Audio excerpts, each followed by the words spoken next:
तो हेलो दोस्तों, नमस्कार। एक बार फिर से स्वागत है आपके अपने यूट्यूब चैनल बीएचयू वाले पे। तो जैसा कि आपको पता है, सीयूईटी पीजी का रिजल्ट आने के बाद हमने टॉपर स्टॉक सीरीज चला रखी है, जिसमें हम बात करते हैं सीयूईटी पीजी में अच्छे स्कोर प्राप्त करने वाले विद्यार्थियों से, जिनका जेएनयू, डीयू, हैदराबाद और बीएचयू जैसे विश्वविद्यालय में एडमिशन होने वाला है।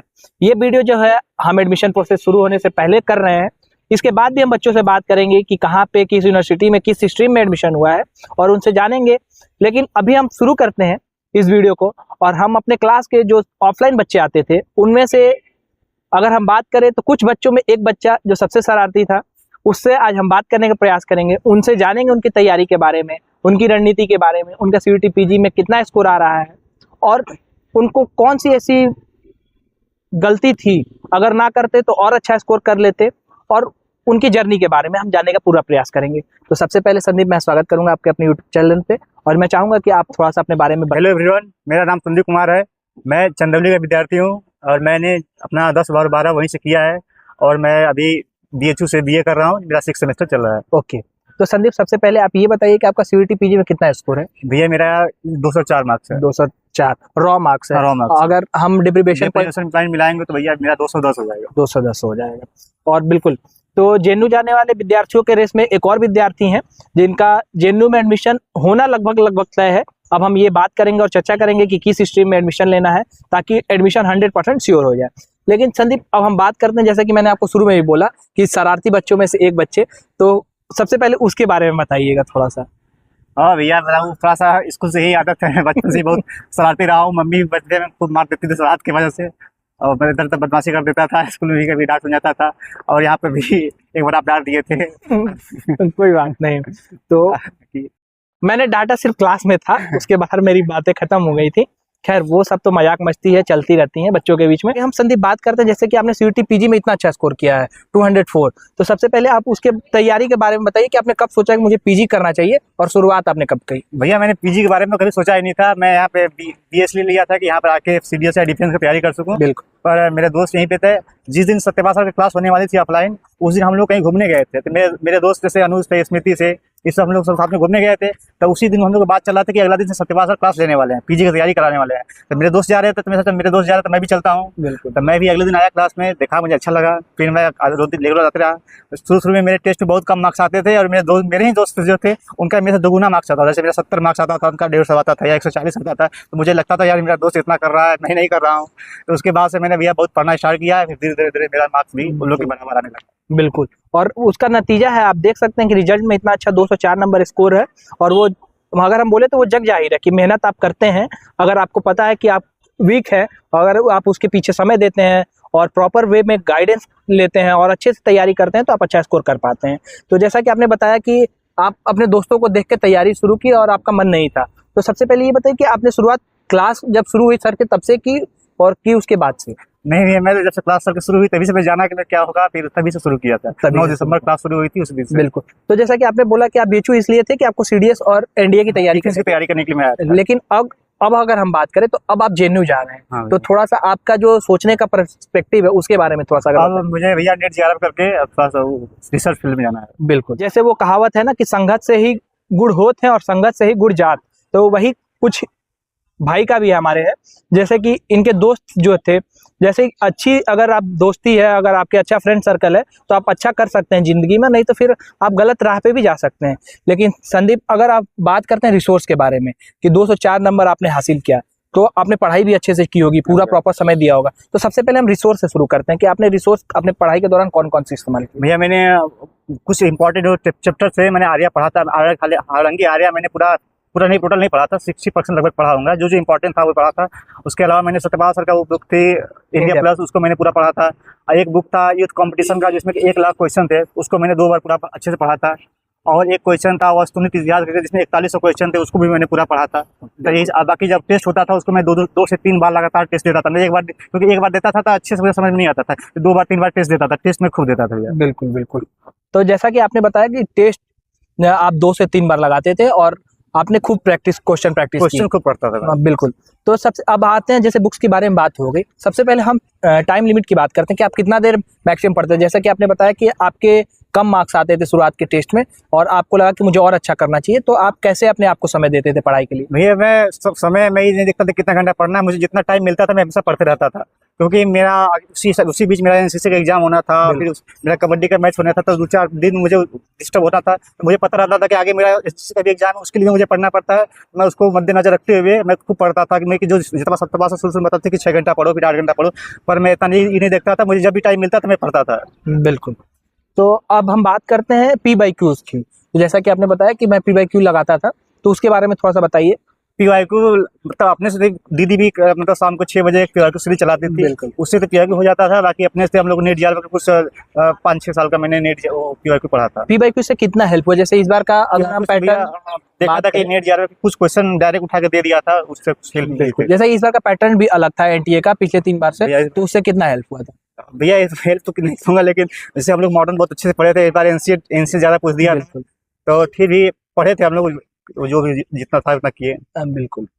मैं आपसे आगे ये पूछना चाहूंगा कि आपका टाइम टेबल क्या रहता था पढ़ाई के लिए? जैसा कि आपने बताया कि आपका एनसीसी का भी पढ़ना रहता था, आपको कबड्डी भी खेलने जाना रहता था, और जैसे आप अभी भी स्पोर्ट्स के ही पूरे लुक में है, तो अभी भी जैसे आपको कोई मैच खेलने जाना होगा, तो लेकिन आप उस समय के बारे में बताइए, आपकी टाइम टेबल क्या रहती थी? उस समय भैया पहली बार हुआ था, ऐसा हुआ था कि मैं जीवन में पहली बार 4 महीने लगातार क्रिकेट का बैट नहीं छुआ था। हालांकि ऐसा कभी नहीं हुआ था कि मैं बिना क्रिकेट खेले रहा हूँ, उस टाइम मैंने क्रिकेट नहीं खेला था। और भैया पहली बार ऐसा हुआ था कि होली के दिन मैं अपने घर पे ना हूँ, क्योंकि मुझे पता था कि मैंने एनसीसी भी पढ़ना था, उसमें कुछ दिन चले गए थे। बाकी कबड्डी में था, 2-3 दिन उसमें चला गया था। अब आगे कभी होता था कि मन नहीं लगता था, तो उस दिन नहीं पढ़ पाते थे, या कभी किसी दिन खराब मार्क्स आते थे तो उस दिन भी थोड़ा सा मन टेंशन में रहता था, उस दिन भी नहीं पढ़ पाते थे। तो ये सब दिन थोड़ा सा चले जाते थे, उसके मेंटेन करने के लिए भैया ये सब भी दिन थोड़ा सा सेक्रीफाइस करना पड़ा था मुझे। बिल्कुल।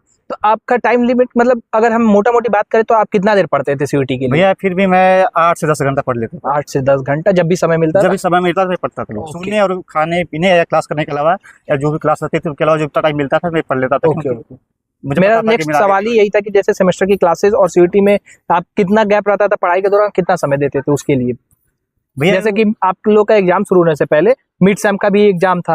हाँ, आपको पता है आप लोग डिस्टर्ब थे, तो उसके बारे में बताइए कैसे समय देते थे?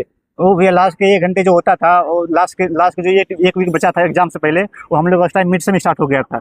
तो हम लोग क्या करते थे, जो मिड सेम होना था उसके लिए 1-2 घंटा निकालते थे, अच्छे से पढ़ते थे, फिर बाकी फिर अपना वही पीजी के लिए पढ़ने लगते थे। बिल्कुल। आगे आप ये बताइए कि जैसे कि आपने बोला कि आपको जितना समय मिलता था 8 घंटे 10 घंटे, जब भी जिस दिन भी आपको समय मिलता था आपकी बाकी के कामों से अलग, तो आप नोट्स किस तरीके से बनाते थे और उससे क्या आपको कितना हेल्प मिला? नोट्स भैया मैं अलग से नहीं बनाता था, जैसे रोज क्लास करने आता था तो उसमें सर क्या करते थे कि चैप्टर वाइज सबको 2-4 बच्चों को तैयार करके आने के लिए बोलते थे। तो बच्चे आके क्वेश्चन पूछते थे, जो क्वेश्चन पूछते थे हम लोग को जो नहीं आता था उसको लिख लेते थे, तो वही हम लोग का नोट्स होता था। और फिर अपने से भी कुछ क्वेश्चन बनाते थे तो वो भी लिख लेते थे। बिल्कुल। तो उसको आखिरी समय में आपको रिवाइज किया, उससे कितना हेल्प हुआ? भैया और लाइनर क्वेश्चन तो लग रहा था कि सब पढ़े ही हुए हैं, ऐसा लग रहा था, हालांकि इन्हीं सबके हेल्प की वजह से हुआ था। बिल्कुल।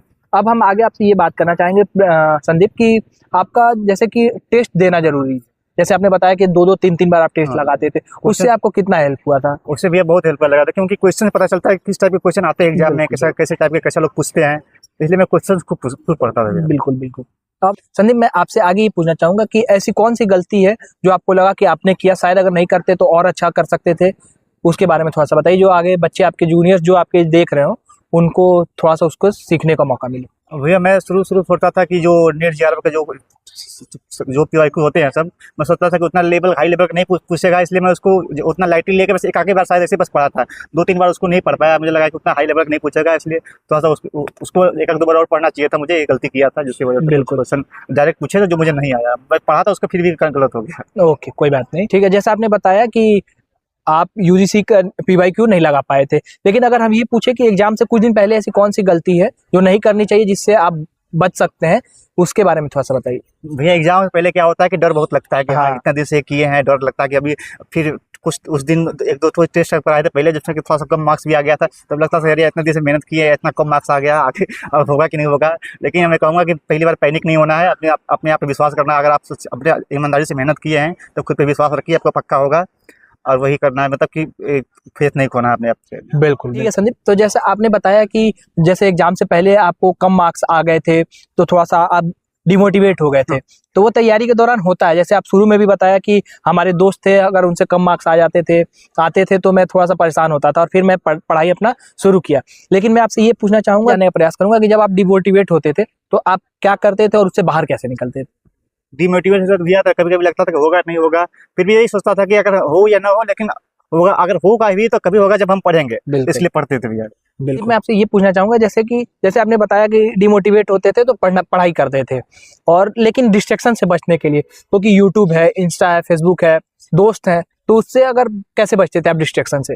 डिस्ट्रैक्शन से बचने के लिए पहले मैं क्या होता था, पहले मैं खूब इंस्टाग्राम चलाता था, रील्स देखता हुआ टाइम बीत जाता था, कितना 3 घंटे 4 घंटा बीत जाता था, पता नहीं चलता था। इसलिए सबसे पहले मैंने क्या किया था, इंस्टा को अनइंस्टॉल कर दिया था। बिल्कुल। और अच्छी बात यह है कि मैं 4 महीने तक कभी खोला नहीं उसको भी दोबारा। और फिर कभी कभी व्हाट्सअप भी मतलब वो लगा था, टाइमर लगा देता था, बंद कर देता था। और कभी किसी का फालतू कॉल आता था, उठाता नहीं था। और दूसरी बात, रूम से बाहर नहीं निकलता था कि इसमें कोई मिल जाएगा, टाइम भी वेस्ट हो जाएगा, इसलिए रूम में ही अक्सर रहता था। बिल्कुल। और पढ़ता रहता। ओके, आप पढ़ाई कहाँ करते थे, रूम पे या लाइब्रेरी पे? रूम पे भी पढ़ता, रूम में बंद करके, मेरा सिंगल रूम था तो उसी में पढ़ता था। ओके, ठीक है। तो संदीप, जैसा कि आपने सीयूटी पीजी में 204 अंक प्राप्त किए, मेहनत आपका है, ठीक, आपने अपने दोस्तों को देख के तैयारी शुरू की, ठीक, लेकिन मैं अगर आपको पूछना चाहूंगा आपसे कि अगर आप किसी एक को श्रेय देना चाहेंगे आपके पीछे की मेहनत को, वो आपके दोस्त हो सकते हैं, जैसे आपने बताया कि उनको देख के, उनके साथ जुड़ के मैं तैयारी शुरू किया, माता पिता हो सकते हैं, भाई बहन, कोई भी हो सकता है, तो आप उसका श्रेय किसको देना चाहेंगे? मैं अपना इस सीयूटी पीजी की तैयारी का अपना श्रेय सतपाल सर को देना चाहता हूँ, क्योंकि मुझे अच्छी तरह से याद है, मैं एक बार मेरा वो एनसीसी का एग्जाम था, क्या कबड्डी के गेम चलते थे, तो उस टाइम मैं 2-4 दिन एब्सेंट हो गया था। तो सत्यपाल सर उस दिन मेरे दोस्तों से बोले कि जब संदीप को कॉल करके बोलिए मुझसे आके मिले, आके उन्हें रहे कि क्लास करें। उन्होंने मुझे पर्सनली बुलाया, फिर हमसे एक दिन मैं रास्ते में मिल गया तो उन्होंने समझाया मुझे कि आइए क्लास करिए, क्लास नहीं करेंगे दिक्कत होगी आगे। तो मैं चाहूँगा कि उनका बहुत हेल्प रहा, उन्होंने बहुत योगदान दिया। बिल्कुल। अब मेरा अगला सवाल ये है कि जैसे बीएचयूएल टीम का कितना सहयोग रहा है सीयूटी पीजी में? बीएचयूएल टीम में भैया बात करूँ तो आपका और सनु दी का बहुत ही ज़्यादा योगदान रहा, क्योंकि आप लोगों की वजह से डेली टेस्ट होते थे, डेली क्लासेस होते थे। उस दौरान मैंने देखा कि आप दोनों ने किसी ने भी एक दिन भी छुट्टी नहीं लिया है। ये मुझे बहुत ही इंस्पायरेशन दिया कि भैया लोग रोज रोज आ रहे हैं तो हम लोग क्यों नहीं आ सकते। बिल्कुल। तो अगर मैं ये कहना चाहूँगा कि पूछना चाहूँगा आपसे कि अगर आप कोई फीडबैक देना चाहें अगर बीएचयूएल टीम को, कि अगले साल जो बच्चे हमारे साथ जुड़े तो उनके लिए और बेहतर हम क्या कर सकते हैं? उनके लिए भैया हमको तो जो लग रहा था बहुत अच्छा ही लग रहा था। उनके लिए यही कि बस जो टेस्ट है उसी तरह होते रहे, और बाकी जो क्वालिटी था मतलब वही था। हमको लगता था कभी कभी कि भैया इतना इजी क्वेश्चन क्यों बना दे रहे हैं, जो आप ये लेवल ऐसा इजी क्वेश्चन थोड़ी ना पूछेगा, और ऐसा नहीं था। कुछ 30-35 क्वेश्चन बहुत इजी पूछे थे। बिल्कुल। तो ये ऐसा मत कभी कोई सोचना कि मतलब कि भैया इजी क्वेश्चन दे रहा है, ऐसा नहीं आएगा, ऐसा कुछ नहीं है। बहुत इजी क्वेश्चन भी था और बहुत टफ क्वेश्चन भी था। बिल्कुल। अब हम लास्ट आपसे ये पूछना चाहेंगे संदीप, कि जो आपके जूनियर्स देख रहे हैं उनको आप क्या सलाह देना चाहेंगे जो अगले साल सीयूटी पीजी का एग्जाम देने वाले? भैया मेरे जो जूनियर देख रहे हैं मैं उनको यही सलाह देना चाहता हूँ कि जब शुरू में आता था तो बहुत लोग क्लास करने आते थे, लेकिन क्या हुआ कि जैसे टेस्ट होते थे तो कुछ कम नंबर आते थे, तो कुछ लोग गिल्टी के मारे से कम नंबर आता था तो क्लास आना छोड़ दिया कि मैं जाऊँगा तो मेरा कम नंबर आया तो बेइज्जती फील हो गया होगा। तो ऐसा किसी को फील नहीं करना। आपको कितना भी कम मार्क्स आया आपको लास्ट तक लगे रहना है, आपको पक्का सक्सेस मिलेगी। क्योंकि हम लोग का होता था कभी मैं टॉप 10 में नहीं आता था, जो होता था कभी 3-4-5 बार ऐसा होगा कि मैं टॉप 10 में आया, मैं टॉप 10 से 12 में से रहता था, फिर भी मुझे बहुत बुरा लगता, फिर भी मैं डेली क्लास करने आता था। मैं ये नहीं सोचता था कि मेरा वो गिल्टी फील होगा या फिर बेइज्जती होगा, इससे सोचता था। मैं जानता था कि ईमानदारी से मेहनत करूंगा तो सफलता जरूर मिलेगी। और दूसरी बार भी होता था कि मैं अक्सर देखता था कुछ लोग मतलब टेस्ट होता था तो चीटिंग कर लेते थे, वो मुझे अच्छा नहीं लगता था। हालांकि मैंने टेस्ट दिया, हमेशा ईमानदारी से दिया, कभी चीटिंग नहीं किया। तो दूसरी बात बोलूंगा कि अब चीटिंग दे के नंबर तो ला देंगे, लेकिन अपने आप को धोखा देंगे। चीटिंग मत करिएगा कभी। बिल्कुल। तो जैसा कि इन्होंने बताया कि इन्होंने 4 महीने क्रिकेट से दूर रहा, अपनी सारी वो चीजें छोड़ दी जो इनको काफी पसंद है। तो जैसा कि इन्होंने बताया कि ये नटखट भी थे और शरारती भी थे, क्लास में थोड़ा सा शरारत करते थे, वो हर बच्चे करते हैं, जैसे बैक बेंचर करते आते हैं, और उसका नतीजा था कि इनको एक बार क्लास में डांट भी पड़ी थी।